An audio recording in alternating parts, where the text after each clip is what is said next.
por amor ao Pai.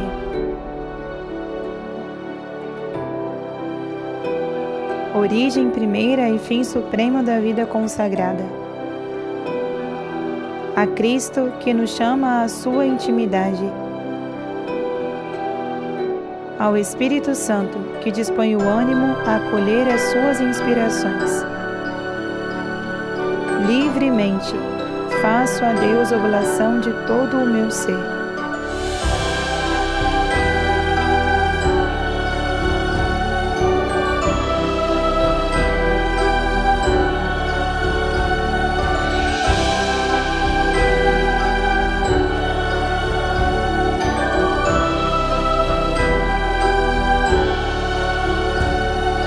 O amor e a graça da Santíssima Trindade me ajudem a ser fiel na obra por ela começada.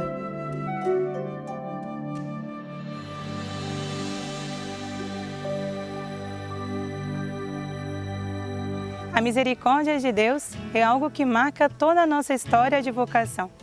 E não somente pelos fatos externos, como uma conversão radical, mas principalmente no interior das nossas almas, porque é uma misericórdia que nós experimentamos todos os dias. Principalmente ao saber que recebemos todos os dias a graça da perseverança numa vocação tão sublime que de modo algum merecemos por nós mesmas. O religioso, ao olhar a si mesmo, sabe que tudo é obra da graça de Deus, tudo, e que nada vem por nossas mãos. Tudo é obra da divina misericórdia. A nossa vocação à vida religiosa não é uma vocação para a gente, não é pelos nossos méritos. A nossa vocação é um fruto da misericórdia de Deus. A minha mãe ela não podia ficar grávida, então ela fez uma promessa e uma novena a Santa Rita de Cássia. E a Santa Rita de Cássia ela pedia uma filha. E por intercessão de Santa Rita, ela ficou grávida de 3 meninas. E a primeira ela colocou o nome de Cássia, conforme a promessa. E a segunda, depois de 20 dias por problemas de saúde, ela faleceu. E a terceira sou eu. E quando eu tinha 15 anos, eu pedi para minha mãe para entrar no convento e ela ficou um pouco receosa, não? Mas depois ela pensou consigo mesma e disse: eu pedi uma filha para Deus e Ele me deu a graça de ter 3 filhas.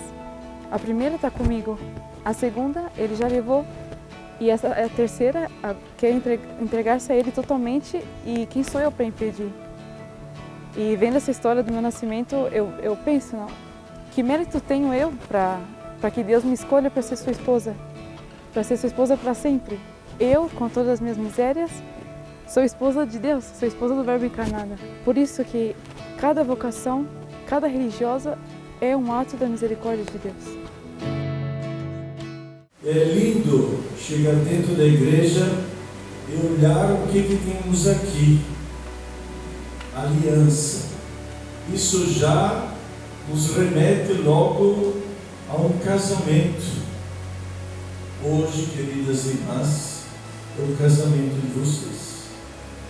Vocês escolheram Jesus até a morte. Como quando dois se casam, até que a morte não nos separe.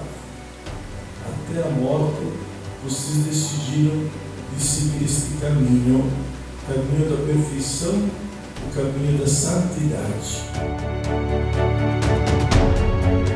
A minha história de conversão se deu, em primeiro momento, numa missão popular em 2015, na minha paróquia. E, aí na missão eu já pude ver com alguns testemunhos e histórias de algumas irmãs que nós devemos buscar a santidade. Então isso me deu um ardor muito grande por essa santidade. E logo após a missão popular, teve os exercícios espirituais de Santo Inácio. Então eu me inscrevi para esses exercícios e nos exercícios, na meditação da Paixão de Cristo, se deu a conversão, vamos dizer assim, maior. Porque foi aí que eu vi a minha vocação, no sentido de que eu vi o tanto que Cristo havia sofrido por mim e o que eu fazia por Ele. E um modo, que eu poderia fazer era amá-lo com todo o meu ser e me entregar totalmente a Ele. Então, a partir daí ficou muito clara a minha vocação à vida religiosa. E ser esposa de Cristo é isso, ser toda de Cristo é isso, né? Entregar-se totalmente a Ele numa entrega generosa. E não só quando a gente se converte, mas dia a dia se entregar a Cristo. A minha história de vocação é marcada por 2 devoções, Santa Rita de Cássia e Santa Maria Madalena. Santa Rita porque como eu já era grande, né? Já tinha uma certa idade, e porque eu tinha 2 filhos, né? Então eu acreditava que eu não poderia ser freira, né? Mas havia o chamado dentro do meu coração. E esse chamado, na verdade, já existia desde criança. Eu conversei com o padre e falei para ele, fiquei com medo de falar, e ele achava que eu estava louca por falar isso, mas ele falou que sim, que cada um tem um tempo, Deus tem um tempo para cada um. E meu tempo era agora. Então ele me ajudou a procurar um lugar e foi difícil porque pela minha idade, por ter filhos, então não é, muitas congregações não aceitam, não pegam só para meninas mais novas. Então eu pensei que não ia conseguir mais.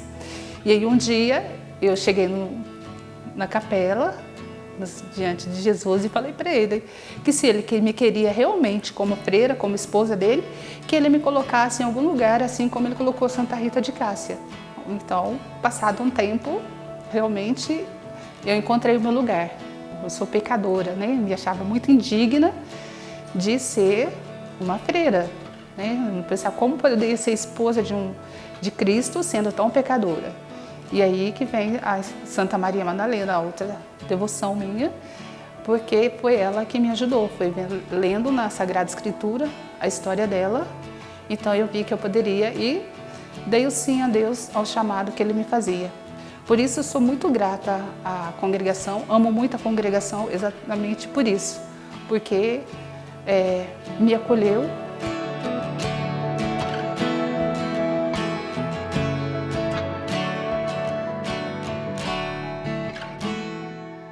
Eu cresci numa paróquia que tem um cuidado dos padres do Verbo.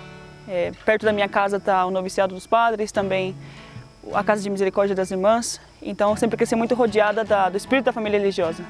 De verdade, não sei nem como agradecer tudo que os missionários fizeram por mim, todos os missionários que passaram pela paróquia, tanto as irmãs como os padres, todos os anos da minha formação até a minha primeira comunhão. A minha mãe foi minha catequista de primeira comunhão, então eu sempre falo para ela que a graça da minha vocação está muito ligada à fidelidade dela também, porque ela era catequista. Então eu falo pela mãe, se hoje eu sou religiosa, é também culpa da senhora, porque a senhora me ensinou a acreditar com firmeza e levar adiante tudo que a senhora me ensinou na catequese. Hoje eu entreguei toda a minha vida por isso, por tudo aquilo que acredito. Depois da primeira comunhão, eu comecei a fazer direção espiritual e comecei a discernir a vontade de Deus para a minha vida. Até esse momento eu pensava em ter muitos filhos e que todos eles fossem sacerdotes, fossem religiosas, mas eu sempre tive o desejo de fazer algo grande por Deus. Então, depois de muitas coisas que se passaram, eu pensei que a maior coisa que eu podia fazer da minha vida, por Deus, era entregar a minha mesma vida. E a congregação teve muito presente nisso também, porque como eu cresci com a família religiosa, para mim, essa entrega a Deus tinha que ser dentro da família religiosa, não tinha outra opção.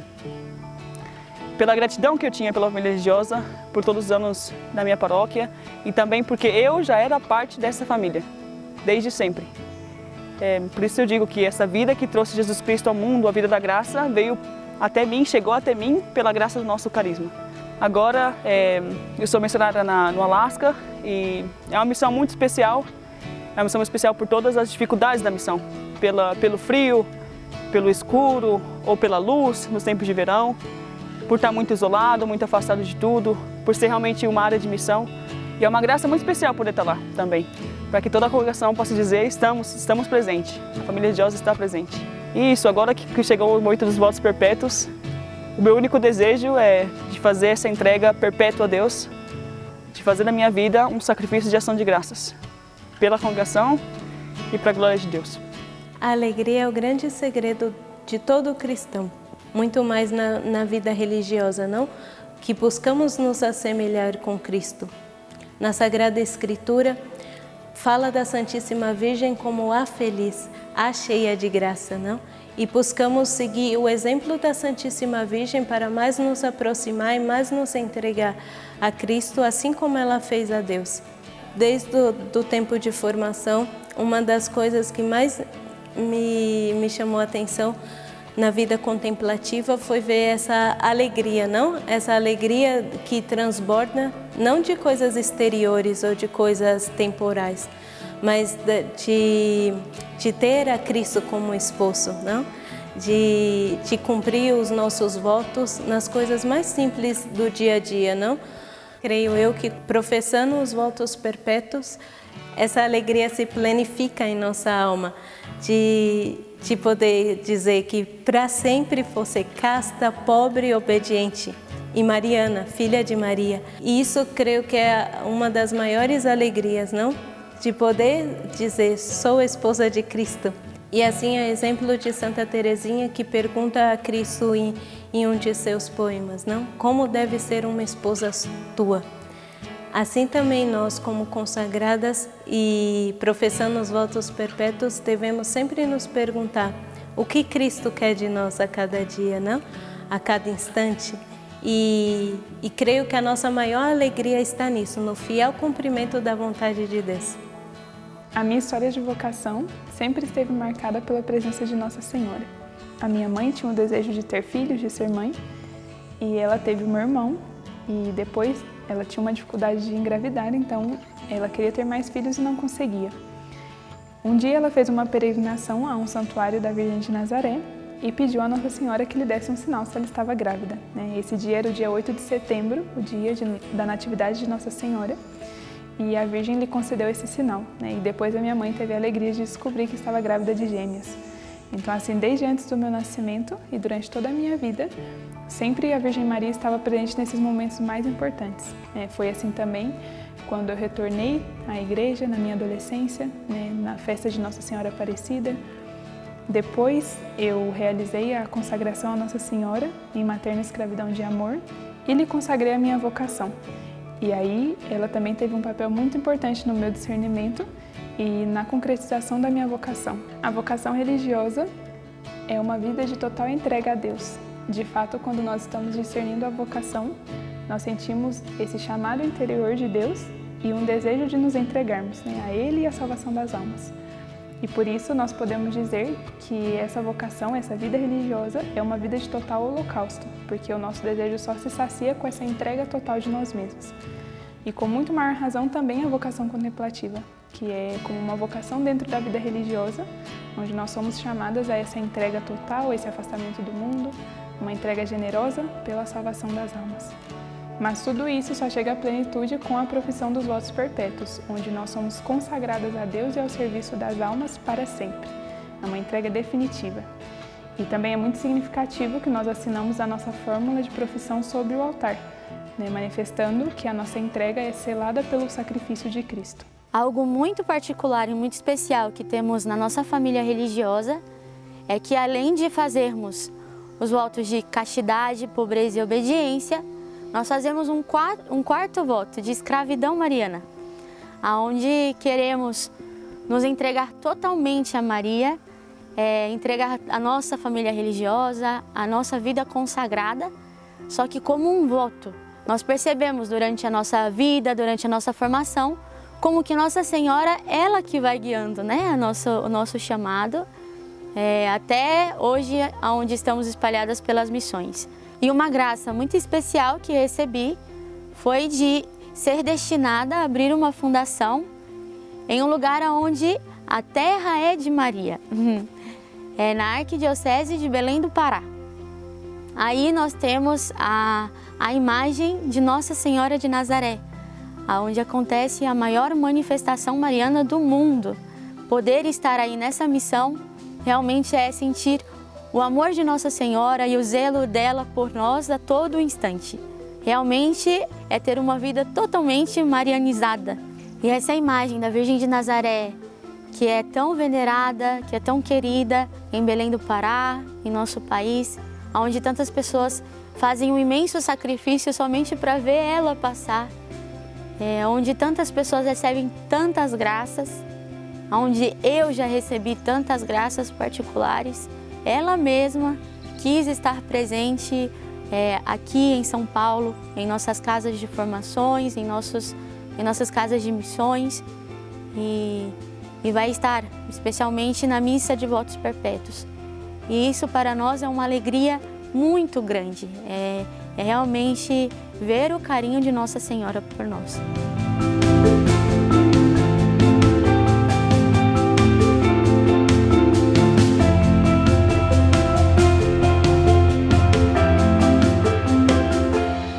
Desde pequena, a devoção maior que a gente tinha em casa era a Virgem de Aparecida. E graças à minha mãe, a gente foi criando como uma tradição em casa de todos os anos visitar a Nossa Senhora no Santuário de Aparecida. E eu me lembro que em 2011, quando fizeram o nicho novo da Virgem, que colocaram a frase "O Espírito Santo, a esposa dizem amém, vem Senhor Jesus". Então eu sempre chegava nessa imagem e a gente sempre passava meio que correndo aí no caminho da Virgem, mas eu sempre passava e dizia a Nossa Senhora que eu vinha entregar uma intenção muito importante para ela, que ela tinha que me ajudar na eleição da minha vocação. E depois, quando eu realmente vi que Deus me chamava e onde me chamava, um dos maiores medos era não estar à altura do que Deus me pedia. E justo nesse dia, foi um dia que a gente foi em Aparecida, e a leitura desse dia da missa era a leitura de quando São Pedro, que Cristo pergunta para Pedro: Pedro, tu me amas? E ele disse: Senhor, tu sabes tudo, tu sabes que te amo. E assim como Pedro, que era um homem fraco também, cheio das suas fraquezas e debilidades, aí eu vi também que Cristo não chamava aqueles que eram fortes, senão que aqueles que tinham infinitos defeitos, infinitas imperfeições, mas que Cristo, com a sua graça, alcançava a todos os corações para a conversão e para a santificação. E nisso tudo eu fui concretando, e cada vez que passava em Aparecida, eu tinha sempre a mesma oração. O Espírito Santo e a esposa dizem amém, e o dizer amém é dizer dentro de um mesmo: sim, Senhor, assim seja, vem Senhor Jesus. E hoje, por graça de Deus, agora com os votos perpétuos, eu posso dizer também que nessa esposa que Cristo venha e que por obra e graça do Espírito Santo e de Deus, Ele faça a obra que tem que fazer nessa alma que não é mais nada que miséria e pecado, mas que me doei totalmente para a vontade dEle, para fazer o que Ele queira, como Ele queira e quando Ele queira. Viva a Virgem! Viva! Viva as servidoras! Viva! Viva as neoprofessas! Viva!